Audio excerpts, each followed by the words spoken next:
할렐루야. 설교를 하기 전에 제가 발음이 많이 안 좋게 들리실 겁니다. 특히 시옷자 발음을 할 때마다 발음이 되게 안 좋게 들릴 건데 혀가 많이 지금 헐어서 부어 있거든요. 그래서 이에 자꾸 걸려가지고 발음이 그리 좋지가 않습니다. 어제 의사 병원에 가서 이렇게 혀 보여드렸더니 아유 뭐 이러시더라고요. 그러니까 그만큼 많이 헐은 것 같아요. 신경 쓸 게 많았는지 이해를 부탁드리고 시옷자 발음이 잘 안 되면 이게 시옷이구나라고 생각하시고 들으시면 되겠습니다. 자, 오늘은 성령의 9가지 열매 중에서 두 번째 열매인 희락에 대해서 이야기하겠습니다. 뭐라고요? 희락. 자, 계속 드리는 말씀입니다만 성령의 열매라는 건 손에 잡히는 실적이나 성과가 아닙니다. 우리는 열매라고 얘기하면은 실적 같은 걸 먼저 생각하잖아요. 근데 그게 아니고요. 예수님을 담는 성품에 대한 것입니다. 어떤 사람이 될 것인가가 중요하다는 거예요. 여러분 생각해 보십시오. 사랑, 희락, 화평, 오래 참음, 자비, 양선, 충성, 온유, 절제, 무엇 하나도 우리가 물량화할 수 없는 것들이고 성과를 숫자로 나타낼 수 없는 것들입니다. 그저 그 사람과 함께 생활하다 보면은 이 사람은 그런 사람이구나 이렇게 인정하게 되는 그런 부류의 것들이에요. 어쩌면 여러분 우리에게는 이게 열매처럼 보이지 않을 수도 있고 하찮아 보일 수도 있습니다만 하나님께는요, 손에 잡히는 어떤 성과들보다 비할 수 없는 진정한 열매들이라는 것입니다. 그러니 여러분 한번 따라해 보시죠. 성품이 열매다. 다시요. 성품이 열매다. 천국에서는요, 얼마나 벌었냐, 땅에 있을 동안에 얼마나 하나님께 바쳤냐, 어떤 성과를 이뤘냐, 천국에서는 이런 부분에 관심이 하나도 없습니다. 뭐가 관심이 있을까요?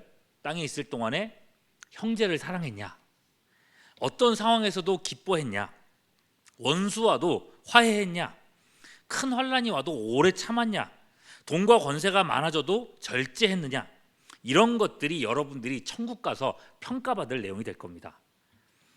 로마서 14장 17절은 이렇게 말해요.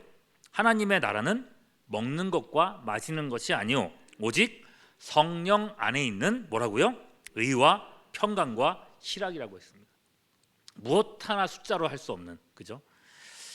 성과는요, 그야말로 이 땅에서만 인정받을 수 있는 가치입니다.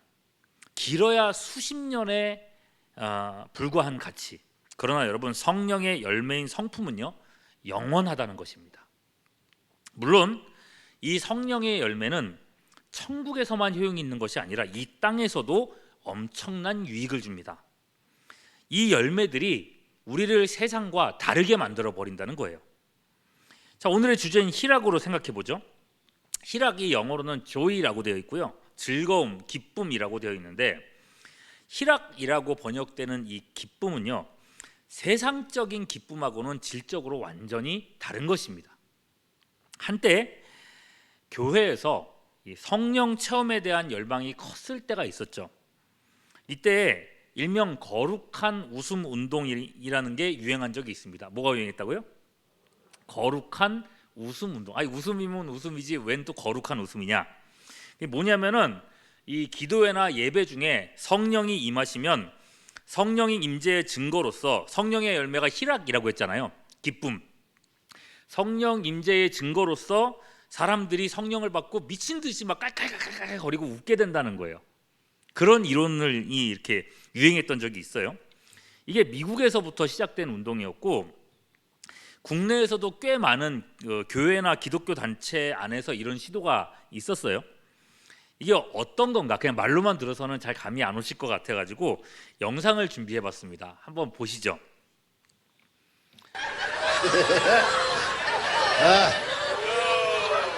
저분이 이제 인도하시는 분이에요. 막 바람을 불어요 이렇게.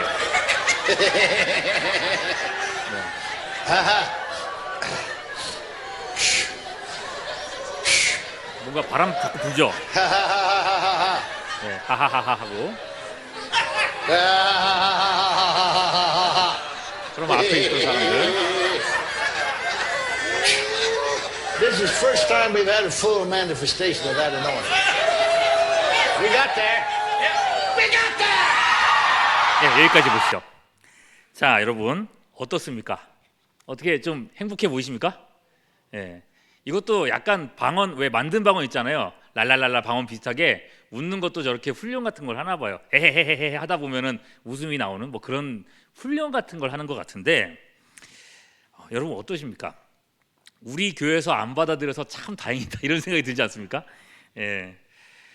여러분 기쁨이라는 게 성령의 열매인 건 확실합니다만, 과연 그 실체가, 기쁨의 실체가 이렇게 미친 듯이 깔깔거리고 인위적으로 웃어대는 그런 기쁨일까요? 아닌 것 같죠. 보셔도 그런 것 같죠, 그죠? 여러분 이런 집회에서 막 웃는 훈련을 했다. 그래서 내가 성령 충만을 경험했다. 그러니까 이제는 나는 평소에도 일상생활 가서도 저렇게 헤헤헤 하고 웃을 거야라고 생각해 보십시오. 평소에 이렇게 삶 속에서도 이렇게 웃는다 그러면 어떻게 되겠습니까? 생활이 안 되겠죠, 그죠? 정작 여러분 예수님께서는 사복음서 어디를 뒤져봐도 웃으셨다는 말씀이 없습니다. 깔깔거리고 웃으셨다, 행복하게 웃으셨다 이런 말씀이 한 번도 안 나옵니다. 안 나와요. 웃으셨다라고 하는 단어 자체가 없습니다. 사복음서 안에. 오히려 눈물 흘리시고 우셨다라는 얘기들은 있죠. 그럼 여러분 예수님은 울기만 하고 슬퍼하기만 하고 즐거움이 없는 그런 분이셨는가? 예수님에게는 기쁨이 없으셨는가? 여러분 요한복음 15장 11절에 보면은 무려 십자가를 지시기 전날 밤에 예수님은 제자들한테 이런 말씀을 하십니다. 내가 이것을 너희에게 이름은 내 무엇이요? 기쁨이 너희 안에 있어 너희 기쁨을 충만하게 하려 한다. 여러분 내일이면, 오늘 밤이 지나서 내일이면 이제 큰 고통을 당하고 십자가에 죽으실 것을 아는 예수님이십니다. 그 고통에 대한 두려움 때문에 성부 하나님께 이 잔이 제발 지나가게 해달라고 땀방울이 핏방울이 되도록 기도하셨던 분입니다. 내면에, 그런데 여러분 예수님 내면에 이런 두려움만이 오로지 가득했다면 이런 기쁨을 말할 수 있는 여유가 어디 있었겠어요? 그럼에도 예수님께서는 여전히 내 마음에는 기쁨이 있다라고 말씀하시고, 이 기쁨이, 내가 가지고 있는 이 기쁨이 너희에게도, 제자들에게도 있기를, 그것도 충만하기를 원하셨단 말입니다. 여러분 이런 면에서 봤을 때에 성경이 말하는 기쁨이란 그저 그냥 행복한 어떤 감정 상태를 넘어서는 것입니다. 고통, 상실, 사별, 질병, 사고, 박해와 순교 때조차도 누릴 수 있는 영적인 신비라는 거예요. 예수님은요 그런 종류의 기쁨이 있다고 말씀하세요. 심지어 구약 시대에 신실한 성도들도 이 기쁨을 누렸다고 예수님이 그러시거든요. 마태복음 5장 11절 12절 보세요. 나로 말미암아 너희를 욕하고 박해하고 너희를 거짓으로 거슬러 모든 악한 말을 할 때는 너희에게 뭐가 있다고요? 여러분 욕 들어보신 분, 여러분 욕이 어떻게 들리실지 잘 모르겠어요. 저는요 순수해서 그런지 모르겠는데 길 지나가다가 다른 사람이 이 술 취하거나 이렇게 싸우는 사람들이 막 자기들끼리 욕하잖아요. 나한테 하는 욕이 아닌데도 왜 이렇게 상처가 되는지 모르겠어요. 되게 싫더라고요. 심지어 이게 나한테 직접적으로 하는 욕이라 그러면은 감당하기가 되게 쉽지 않을 겁니다. 그죠? 근데 예수님 뭐라 하세요? 너희에게 욕하고 박해하고 악한 말을 할 때는 복이 있다고. 그래서 어떻게 하라 그래요? 기뻐하고 즐거워하라 그래요. 어떻게 하라고요? 여러분 그러실 수 있겠습니까? 주님 뭐라 그러세요? 하늘에서 너희 상이 큼이라. 너희 전에 있던 누구도요? 선지자들도 이런 박해를 받았고 그때 기뻐했다고 얘기를 하시는 거거든요. 여러분 구약의 선지자 중에서 환난과 박해 중에 오히려 즐거워했던 사람이 있다 그러는데 혹시 누군지 아시겠습니까? 이 방면으로 아주 유명한 사람이 있습니다. 여러분들이 많이 찬양했던 그 찬양의 뭐라고 했죠? 주인공이기도 하죠. 누굴까요? 힌트를 드리면 무화과. 그래도 모르겠습니까? 하박국 선지자입니다. 하박국은요 자신이 속해 있는 나라가 이방인의 침공으로 멸망받을 것을 알았습니다. 여러분, 전쟁이 얼마나 끔찍하고 무서운 건지 요즘 여러분 잘 아시지 않습니까? 수많은 시체들이 있고 학살의 흔적이 있고 당연한 듯이 자행되는 성폭행이 만천하에 이렇게 드러났습니다. 최근에도 또 하나의 소식이 있었죠. 이 다시 러시아군의 지배했던 데를 빼앗아서 빼앗아서 가봤더니 러시아군이 새롭게 만행한 것이 드러났는데 뭐예요? 사진 한번 보여주시죠. 저는 저거 영상으로도 못 봤어요. 너무 끔찍해서. 플라스틱 통 안에 금리가 가득했답니다. 저게 사람이죠, 그죠? 이게 러시아군이 그 금리를 다 뽑아낸 거예요. 그냥 뽑은 게 아닐 거 아니에요. 그죠? 다 그냥 살아있는 사람 그걸 뽑으면서 자기 욕심들을 채우려고 했던 거 아니겠습니까? 여러분, 러시아 군인들에게 점령지의 시민은 사람이 아닌 겁니다. 인간의 사악함이 밑바닥까지 드러나는 게 전쟁이에요. 지금 뭐 러시아뿐만 아니라 역사 속에서 전쟁이 일어나면 항상 이런 학살들이 일어나 왔단 말입니다. 하박국은 그런 가까운 미래에 그런 일이 일어날 것을 내다봤고 그것 때문에 두려웠다 그랬습니다. 하박국 3장 16절 말씀 뭐라고 하는지 보십시오. 내가 들었으므로 내 창자가 흔들렸고 그 목소리로 말미암아 내 입술이 말랐도다. 무리가 우리를 치러 올라오는 환난 날을 내가 기다림으로 썩이는 것이 내 뼈에 들어왔으며 내 몸은 어떻게 했다고요? 내 처소에서 떨렸다. 부들부들 떨었다 그랬어요. 그런 공포심 때문에 부들부들 떨었다고요. 이해되시죠? 그런데 여러분, 여기서 끝이 아니더라는 거예요. 뼛속까지 떨리는 두려움이 있었으나 하박국은 여전히 자기의 하나님을 신뢰하고 있더라는 겁니다. 즉시 이어서 방금 16절을 읽었는데 그 다음 17절 18절에 유명한 고백이 이어지는 거예요. 뭐라고 합니까? 비록 무화과 나무가 무성하지 못하며 포도나무에 열매가 없으며 감람나무에 소출이 없으며 밭에 먹을 것이 없으며 우리의 양이 없으며 외양간에 소가 없을지라도 나는 어떻게 된다고요? 여호와로 말미암아 즐거워하며 나의 구원의 하나님으로 말미암아 기뻐하리로다. 여러분, 두려워하지 않음을 넘어서 오히려 기쁨을 노래한다는 거예요. 이럴 수 있어요? 끔찍한 전쟁을 앞뒀을 때조차도 사라지지 않는 기쁨, 이런 기쁨이 있더라는 거예요. 여러분, 예수님께서 주시겠다고 하는 기쁨이 바로 이런 겁니다. 그럼 여러분, 제자들은 예수님께서 약속하신 이 기쁨을 받았을 것 같습니까? 안 받았을 것 같습니까? 모르겠어요. 네, 시간이 흘렀습니다. 부활하신 예수님은 이제 승천하셨고 이제 예수님은 같이 계시지 않고요. 이제는 제자들이 이제 교회를 이끌어가고 있는 시간이 되었습니다. 그때 어떤 일이 벌어지는가? 사도행전 5장 40절 41절이에요. 그들이 옳게 여겨 사도들을 불러들여 뭘 했어요? 채찍질했습니다. 당시에 종교 지도자들이 사도들을 채찍질했어요. 예수의 이름으로 말하는 것을 금하고 놓으니 자, 채찍질 맞고 사도들은 그 이름을 위하여 능욕받는 일에 합당한 자로 여기심을 어떻게 했어요? 기뻐했답니다. 그렇죠? 기뻐했다. 여러분, 사도들이 채찍을 맞았답니다. 여러분, 이 채찍이 만일 예수님이 맞으셨던 채찍과 같은 것이라면 여러분, 그들의 피부가 지금 성해 있겠습니까? 안 성해 있겠습니까? 찢어져 있겠죠, 그죠? 온통 여기저기 찢어져 있을 겁니다. 붓는 건 뭐 그저 멍이나 붓기만 빠지면 돌아올 정도가 아니라 피부가 찢어지고 영구적인 장애가 남았을 수도 있습니다. 그저 복음을 전했을 뿐인데 사람을 고치고 선을 행하고 그러고 받은 일이에요. 얼마나 억울하겠어요. 그러나 여러분, 제자들은 어땠다고요? 기뻐했다고요. 그 어떤 환경도 그 어떤 그런 주변의 상황들도 그들의 기쁨을 빼앗을 수 없었다는 것입니다. 이것이 바로 예수님께서 누리셨던 것과 정확히 같은 기쁨이었다는 거예요. 놀라운 건 그 다음이에요. 박해받는 사도들을 넘어서 이제 이 박해가, 이 고난이 온 교회로 이제 확산됐습니다. 많은 성도들이요, 집을 잃었어요. 재산을 잃었습니다. 어떤 사람은 불구가 되고 팔다리가 잘리거나 가족을 잃는 일들이 생겨났습니다. 이때에 사도 베드로가요, 고난받는 교회 성도들에게 뭐라고 말하는가를 보십시오. 베드로전서 1장 6절 8절 9절에 이렇게 얘기합니다. 그러므로 너희가 이제 여러 가지 시험으로 말미암아 얼만큼이요? 잠깐 근심하게 되지 않을 수 없으나, 근심하게 되지 않을 수 없지. 근데 뭐라 그럽니까? 그 다음에 오히려 크게 기뻐했다고요. 어떻게 기뻐했다고요? 그냥 크게 이러지 마시고요, 크게 기뻐했다고요. 예수를 너희가 보지 못하나 사랑하는도다. 이제도 보지 못하나 믿고 말할 수 없는 영광스러운 무엇으로요? 즐거움으로 기뻐하니. 여러분, 이들이 누렸던, 초대교회 성도들이 누렸던 기쁨 역시도 십자가 지시기 전날 예수님께서 누리셨던 그 기쁨이었단 말입니다. 이제는 예수 믿는 모든 사람들의 기쁨이 되었다는 것입니다. 잠깐의 근심이 있을지언정 그 근심이 성도의 마음속에 있는 본질적인 기쁨을 삼켜버릴 수는 없더라는 거죠.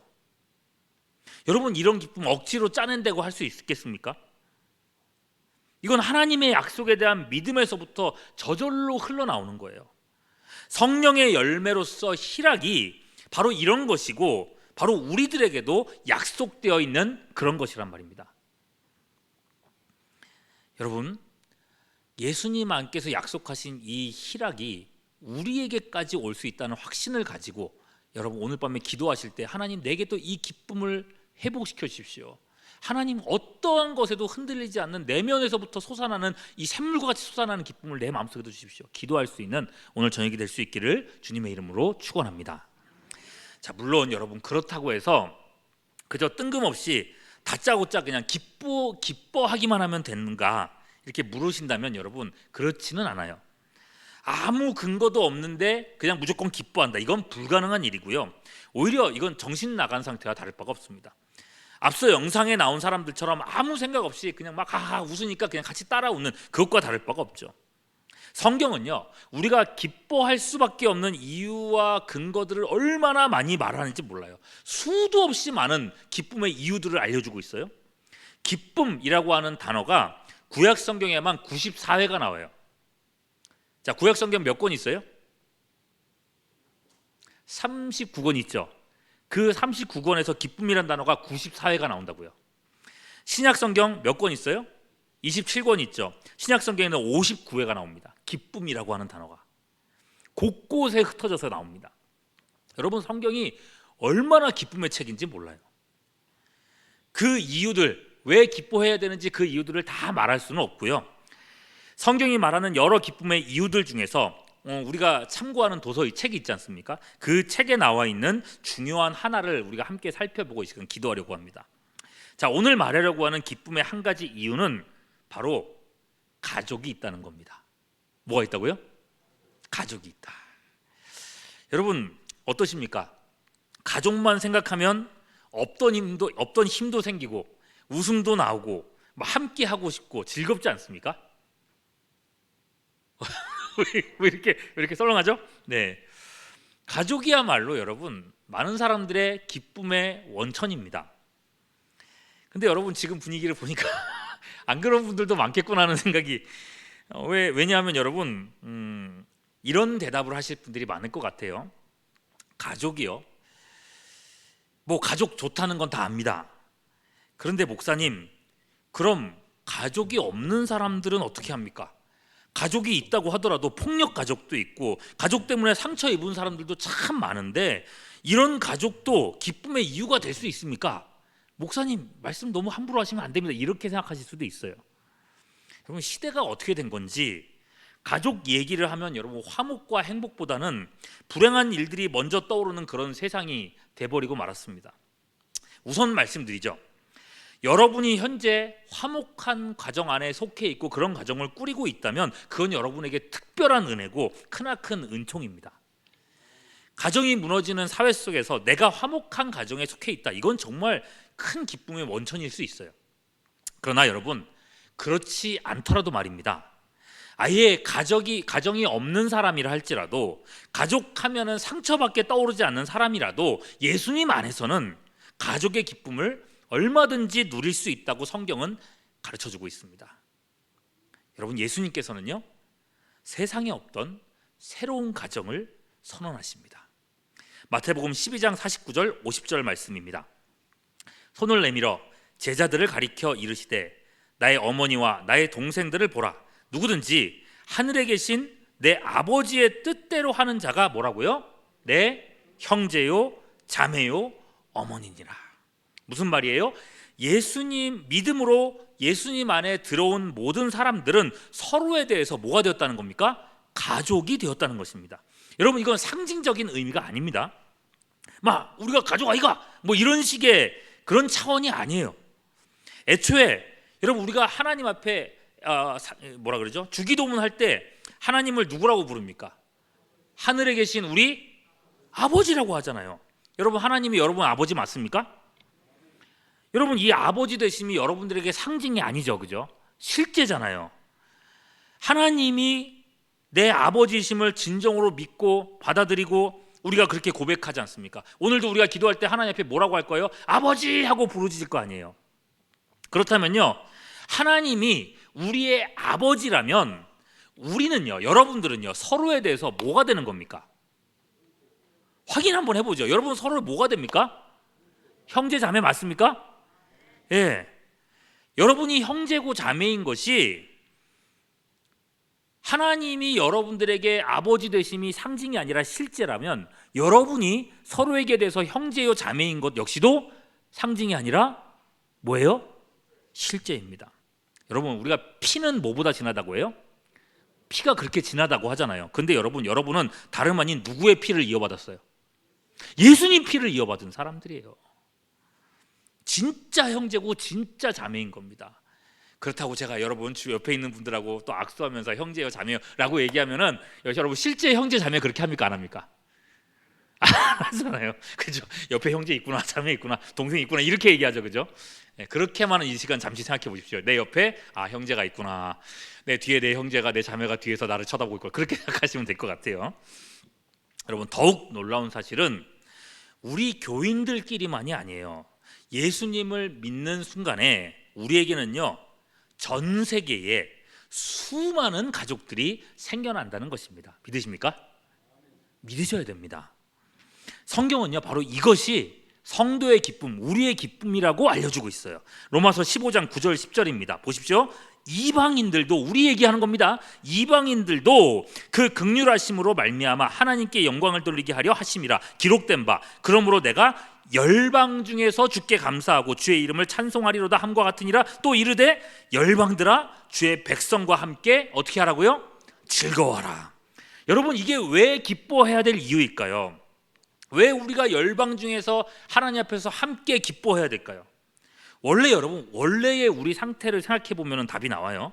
에베소서 2장 12절에 이렇게 말합니다. 그때 너희는 그리스도 어디 있었다고요? 밖에 있었고 이스라엘 나라 밖의 사람이라 언약에 대해서는 약속의 언약들에 대해서 외인이요 세상에서는 소망 없고 하나님도 없는 자였다 그랬어요. 우리에겐 아무것도 없었다 그랬어요. 원래 우리는 가능한 모든 면에서 소외된 사람들이었다고 합니다. 하나님도 없었고 하나님의 백성에 속하지도 않았고 그분과 참 가족의 사랑도 알지 못했습니다. 철저하게 버려지고 외로운 존재들이 우리들이었어요. 그런데 그런 우리에게 어떤 일이 벌어진 겁니까? 에베소서 2장 13절과 19절에 뭐라고 얘기하는지 보십시오. 이제는 전에 멀리 있던 너희가 그리스도 예수 안에서 그리스도의 무엇으로? 피로 어떻게 됐어요? 가까워졌느니라. 얼만큼 가까워졌는지 보십시오. 그러므로 이제부터 너희는 외인도 아니요 나그네도 아니요 오직 성도들과 동일한 시민이요 하나님의 뭐라고요? 권속이라고 얘기했어요. 멀리 있던 사람들이 가까워졌다고 했습니다. 예수 안에서요. 밖에 있던 사람들이 예수 안으로 들어왔습니다. 하나님 나라의 시민이 됐다 그랬습니다. 그뿐만 아니라 뭐가 됐다고요? 권속이 되었다고 합니다. 권속 뭡니까? 권속은 하나님의 복을 상속받은 권리를 가진 사람들. 상속받을 권리 뭐예요? 가족이잖아요. 혼자 사는 사람들도 많이 있습니다. 역기능적인 가정에서 고통받는 분들도 참 많죠. 상관없습니다. 우리에게는 그 모든 사람들을 사랑으로 품어주시는 하늘에 계신 우리 아버지가 계시고 그 아버지에게 속한 권속, 즉 형제 자매인 가족들이 있다는 것입니다. 바로 여러분들이요. 제가 축도를 마무리할 때 개인적으로 모든 주의 권속들 위해 이제로부터 영원토록 이렇게 얘기를 하곤 하거든요. 이걸 참 좋아합니다. 이 이유 때문에 그래요. 이 가정은요 절대로 깨어지지 않을 공동체입니다. 이 땅에서 가장 큰 관계입니다. 여러분 그 실체, 그 기쁨의 실체를 우리가 확인하려면요, 확인하고 나면 기쁘지 않을래야 않을 수가 없는 거예요. 자, 이 기쁨이 어떤 느낌일까? 두 가지 예로 한번 얘기해 볼게요. 먼저 탕자의 비유입니다. 잘 아시죠? 탕자의 비유. 탕자가 아버지를 떠나서 오랜 세월 동안 이제 방황하다가 돌이켜서 이제 집에 돌아왔어요. 돌아온 아들을 본 아버지는 어떻게 했습니까? 그 아들을 온몸으로 끌어안고 다시금 가족으로 맞아들였습니다. 이후에 큰 기쁨의 축제가 벌어지죠. 이 축제에는요, 아들을 찾은 아버지의 기쁨과 가족을 회복한 아들의 기쁨이 어우러져 있습니다. 이 예화를 소개하시면서 예수님은 이렇게 말씀하세요. 누가복음 15장 7절과 10절, 내가 너희에게 이르노니 이와 같이 죄인 한 사람이 회개하면 하늘에서는 회개할 것 없는 의인 99으로 말미암아 기뻐하는 것보다 더하리라. 기뻐하리라 그 얘기하죠. 내가 너희에게 이르노니 이와 같이 죄인 한 사람이 회개하면 하나님의 사자들 앞에 뭐가 된다고요? 기쁨이 된다고요. 영적 가족의 회복은 온 천국이 환호할 만큼의 기쁨이 된다고 말씀하고 있는 것입니다. 여러분, 이건 당사자의 기쁨은 말할 것도 없겠죠. 여러분, 사도행전 8장에 가면은 가족을 회복한 당사자의 기쁨에 대해서 얘기를 하는데요. 에디오피아 넷이 아시죠? 네, 뭐라고요? 에디오피아 뭐라고요? 넷이 어떤 사람인지 아시죠? 넷이잖아요. 어린이가 여기 있고 그러니까 가지고 설명하기가 참 어려운데 넷이잖아요, 그죠? 오후 4시 아닙니다. 여러분, 이 넷이가 죽었다가 깨어나도 가질 수 없는 게 있습니다. 뭐예요? 가족입니다. 아들과 딸을 가질 수 없는 그야말로 혼자인 사람입니다. 철저하게 혼자인 사람. 그가 광야에서 수레를 타고 성경을 읽고 있는데 이사야 53장 부분을 읽고 있었어요. 고난당하신 어린 양에 대한 예언을 하고 있는데 이 어린 양이 누구지? 이사야 자신을 가리키는가? 누군가? 이렇게 궁금해하고 있을 때에 우연히 또는 성령의 역사로 빌립 집사님과 만나게 돼요. 빌립 집사님은 이 어린 양이 십자가에 죽으시고 부활하신 예수님이라고 알려주죠. 그리고 그 복음을 듣고 즉시 예수님을 믿고 세례를 받습니다. 구원을 받았죠. 중요한 건 이제 그 다음 얘기예요. 여러분, 이때 설명한 본문이 이사야 53장인데 아마 계속 이어서 설명을 했을 겁니다. 54장, 55장, 56장. 조금 지나서 이제 56장으로 가면요, 놀랍게도 자녀가 없는 내시와 같은 사람에게 주시는 언약의 말씀이 있습니다. 이사야 56장 4절 5절 보시면은 이 단어가 약간 좀 그렇긴 한데 읽어보겠습니다. 내가 기뻐하는 일을 선택하며 나의 언약을 굳게 잡는 고자들에게는 내가 내 어디서요? 집에서 내 성 안에서 아들이나 딸보다 나은 기념물과 그 이름을 그들에게 주며 영원한 이름을 주어 끊어지지 아니하게 할 것이며. 여러분, 이해되시죠? 설명 안 해도 아시겠죠? 비록 그들에게는 자신을 위한 가정이 없습니다. 자신을 위한 아들, 딸이 없습니다. 그러나 하나님이 그들을 자신의 집으로 초대하시고 자신의 가족이 되게 하시며 그 이름이 소멸되지 않게 하시겠다고 약속하신 겁니다.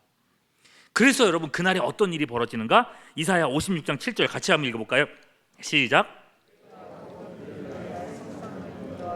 기도하는 어디서요? 내 집에서 그들을 어떻게 한다고요? 기쁘게 할 것이며. 내 집에서, 기도하는 내 집에서 하나님의 가족 삼아 주시고 그들을 기쁘게 하시겠다고 약속하셨거든요. 자, 에디오피아 내시에게 그 일이 벌어지는 겁니다. 그의 마음에 성령이 주시는 희락이라고 하는 열매가 그 순간 맺혀졌습니다. 사도행전 8장 39절, 둘이 물에서 올라올새 주의 영이, 성령이 빌립을 이끌어 가신지라. 그 다음에 어떻게 됐습니까? 내시는 어떻게 그 길 갔어요? 기쁘게 갔다니까요. 이 기쁘게라고 하는 한 단어조차도 그냥 기록된 게 아니에요. 이 기쁨은 구약 약속의 성취라는 것입니다. 이제 혼자가 아니라는 기쁨, 하나님의 권속이 되는 약속된 그 기쁨이 마음속에 넘쳐났다는 것입니다. 하나님의 가족됨이 우리 기쁨의 원천이라고 했어요. 교회가 있고 구역이 있고 전도회가 있고 형제 자매인 여러분들이 있습니다. 전 세계에 예수 믿는 수많은 무리가 있습니다. 그 모두가 여러분들의 가족입니다. 여러분, 항상 이 사실을 묵상하시기를 바랍니다. 어떤 상황이 있다 할지라도 이 사실을 기억하시기 바랍니다. 그래서 한번 가슴에 손을 얹고 따라해 보시죠. 나는 혼자가 아니다. 나는 혼자가 아니다. 그렇습니다. 여러분, 말씀을 맺겠습니다. 우리 마르지 않는 기쁨의 원천, 여러분, 가족이라고 하는 한 가지 주제로만 생각해봐도 정말 차고 넘치도록 많아요. 그 외에도요, 우리가 기뻐해야 될 훨씬 더 많은 이유들이 있습니다. 세상에서 가장 큰 가족이 있고 하늘에 계신 우리 아버지가 계시다고 했어요. 우리가 받은 사랑이 있고 아무도 흔들 수 없는 나의 구원이 있습니다. 승리가 보장된 미래가 있고 매일의 일상이 있으며 내 삶을 둘러싼 하나님의 은총이 넘쳐나고 있습니다. 믿으십니까?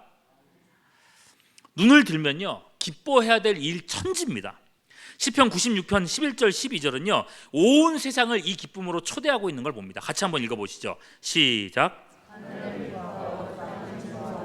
바다와 거기 충만한 것이 외치고 밭과 모든 것은 즐거워할지로다. 그때 숲의 모든 나무들이 여호와 앞에서 즐거이 노래하리니. 여러분, 구원받은 성도들의 눈, 열려있는 성도들의 눈에는 세상 모든 것과 우주 만물까지도 하나님을 찬양하며 기쁘게 그분의 영광을 나타내는 것으로 보일 수밖에 없습니다. 그래서일 거예요. 아름다운 자연광경을 보는 참된 신자의 입에서는요, 자연스럽게 항상 한 가지의 찬송이 흘러나올 수밖에 없습니다. 어떤 찬송인가요? 참 아름다워라 주님의 세계는. 우리에게 이런 원천들이 있다는 겁니다. 그러니 여러분, 자기 연민에 빠져서 기쁨을 잃은 채 살아가기엔 너무나도 아까운 시간들 아니겠습니까? 날마다 우리의 원천, 기쁨의 원천이 되시는 위대한 복음, 예수님의 그 은혜들을 되새김질하는 여러분 될 수 있기를 바랍니다. 내 삶과 생각 속에 성령의 열매가 맺혀지도록, 기쁨의 열매가 맺혀지도록 주님의 도우심을 간구하는 여러분들이 될 수 있기를 바랍니다. 하나님은요, 여러분들이 기쁘게 사시기를 원하십니다. 아니, 원함을 넘어서 우리에게 기뻐하라고 엄중하게 명령하셨습니다. 뭐라고 했어요? 오늘 읽었던 빌립보서 4장 4절이죠. 같이 읽습니다. 시작. 주 안에서 항상 내가 다시 말하노니 기뻐하라고 명령하셨습니다. 기쁨이 여러분 의무라는 말인 건데 어쩌면 이상하게 들릴지 모르겠어요. 그러나 여러분, 기쁨은 행복한 의무입니다. 감옥 밑바닥에 갇혀있던 사도 바울 역시도 동일한 기쁨을 가지고 이 명령을 우리에게 주고 있는 것입니다. 지금 여러분 어떤 상황에 놓여있다 할지라도 이 명령에 순종하여서 오늘의 열매, 이 기쁨의 열매를 맺어가는 우리 모두가 될 수 있기를 주님의 이름으로 축원합니다. 기도하겠습니다. 오늘도 성령의 은사를 부어 주시옵소서. 주님 닮은 삶을 살기를 원합니다. 세상살이는 날이 갈수록 힘들고 마음의 여유조차 없는 일상이오나 나를 위해 이루신 주님의 역사들을 기억하며 진리와 함께 기뻐하는 우리가 되게 하여 주시옵소서. 세상의 환경에 좌우되는 감정이 아니라 그 배에서 생수처럼 넘치는 기쁨을 우리가 경험하기를 원합니다. 성령님, 오늘 우리 가운데 함께 하시고 우리 심령에 기쁨의 은혜를 더하여 주시옵소서. 기도하는 이 시간에 은혜 주시기를 간구하옵고 우리 구주 예수 그리스도의 이름으로 기도하옵나이다. 아멘.